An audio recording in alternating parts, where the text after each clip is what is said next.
So ito yung Honda C20 na ating i-full wave.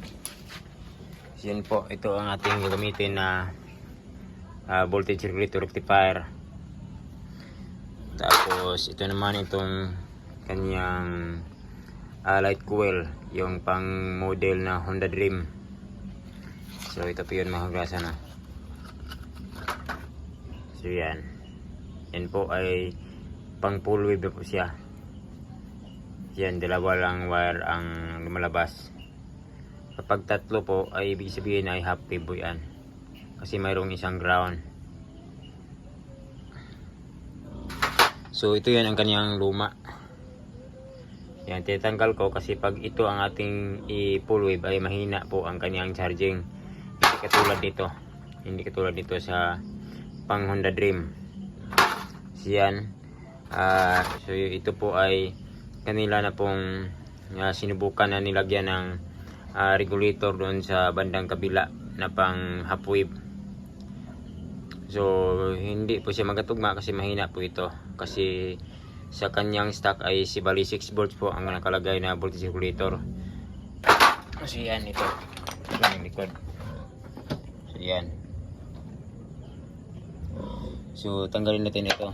So yan, nasira po ang kanyang battery kasi hindi po siya hindi po malakas ang kanyang charging. Tapos hindi po siya design na itong voltage regulator na ito ang nilalagay kasi yung kanyang luma na light coil ay hindi po siya bagay. So ito ang ating ilagay. Tapos ito naman po ang kanyang voltage regulator na ating ilagay. So ihinang muna natin ito, ilagay natin ito, tapos putulin natin ang voltage regulator sa bandang kabila. Tapos ito ang ating ipapalit. So yan, pang GY6 po. So yan. So ilagay natin mga grasa tapos ihinang natin.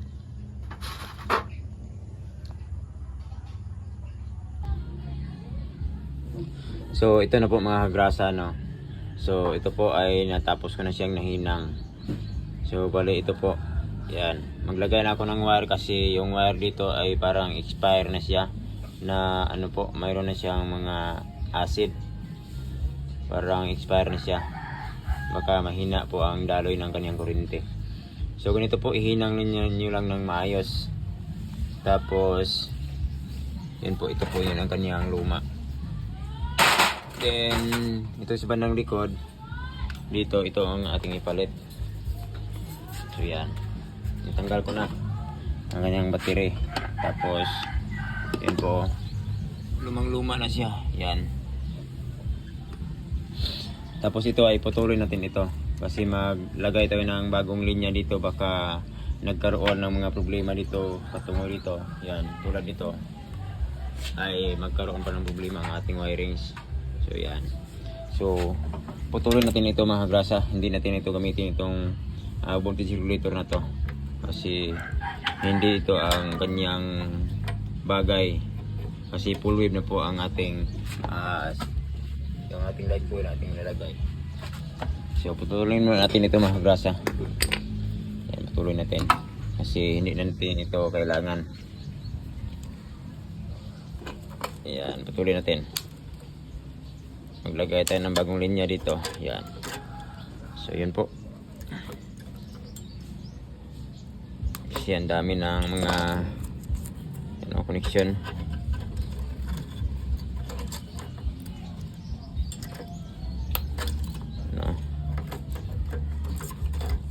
Yan, mariusip na ano pa dito, nasabit pa dito. Yan, ilagay mo natin itong ating light coil dito sa bandang flywheel dito. Ilagay mo natin. Tapos mag-connection tayo dito. At saka dito sa bandang harapan. So ito na yun mga kagrasa, no. Nalagay ko na itong pang full wave na pang Dream na itong light coil. So bali ito ang kanyang connection, no, ng dalawa. So hinihinang ko siya ng mabuti. Yan, electrical tape nilang baka sumaya dito sa kanyang makina. So nagpagapang tayo ng wire dito. Bali itong ano po, itong black at saka itong red.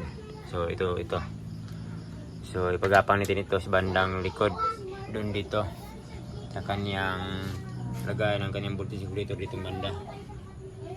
So bali ito na po ang ating ilagay. So ikabit ko muna itong kanyang flywheel para maglagay na tayo doon sa bandang likod itong kanyang voltage regulator rectifier. Lagay na tayo sa kanyang connection. Yun po, i-fix ko muna mga kagrasa.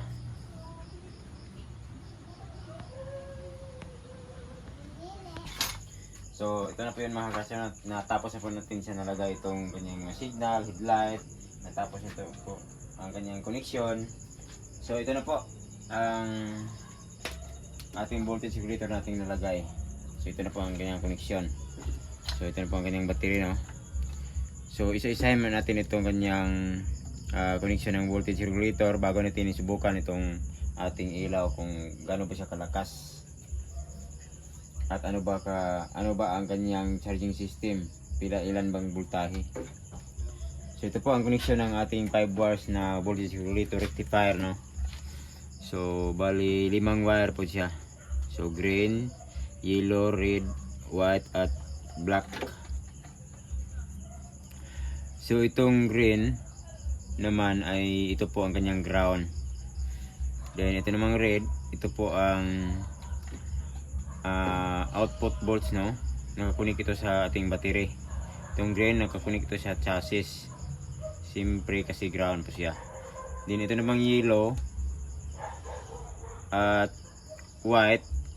So ito po ang tumatanggap, no. Ito po ang nakakoneksyon patungo sa ating yan po red wire at saka black wire, no.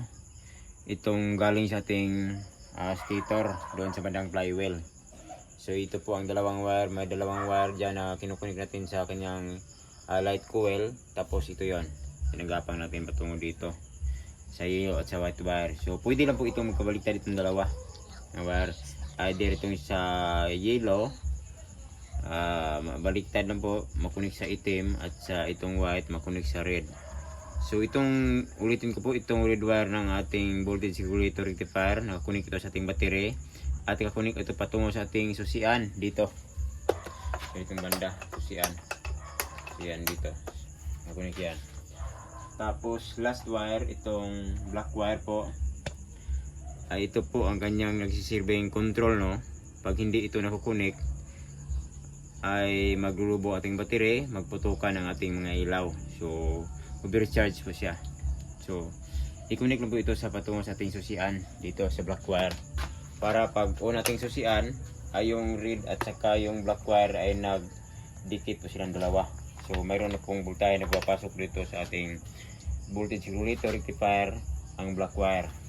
Pag on natin susian, nagdikit ang dalawa. So subukan natin ang ating ilaw kung malakas po siya. So yan, on natin. So ups, LED na, malakas talaga.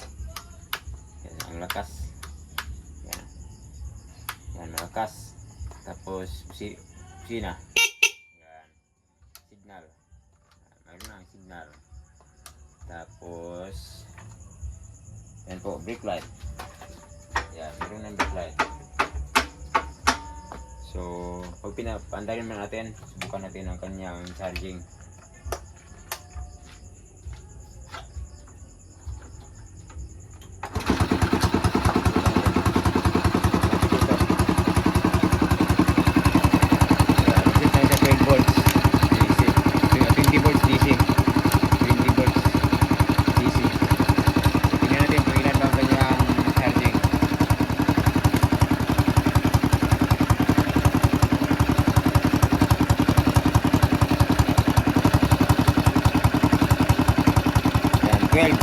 Hindi pa nakarib, grip natin